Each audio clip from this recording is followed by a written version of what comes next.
నమస్కారం, మీరు చూస్తున్నారు HN9 టీవీ. పశ్చిమ గోదావరి జిల్లా నర్సాపురం నియోజకవర్గంలో బస్టాండ్ వద్ద అంగన్వాడీలు తమ గోడును వెళ్లబుచ్చుకుంటున్నారు.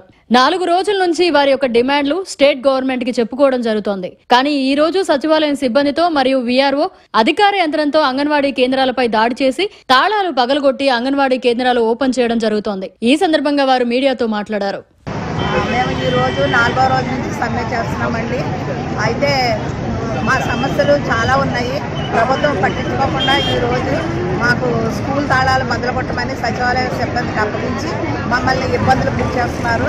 అయితే మా సమస్యలు ఎన్నో ఉన్నాయండి చెప్పుకుంటేను. మేము ఎంతో టెన్షన్ గురవుతున్నాము.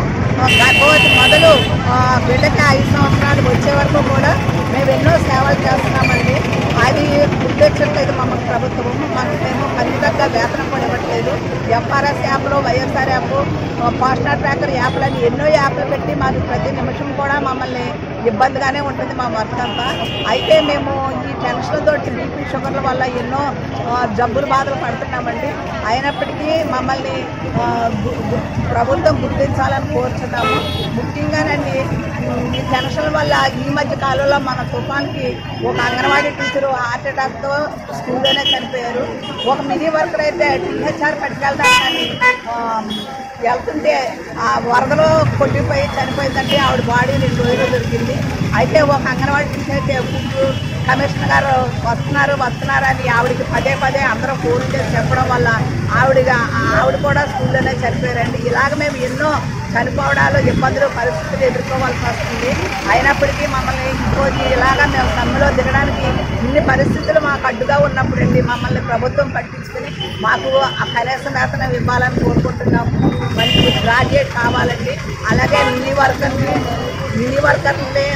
వర్కర్ని మెయిన్ వర్కర్గా గుర్తించాలని అడుగుతున్నామండి.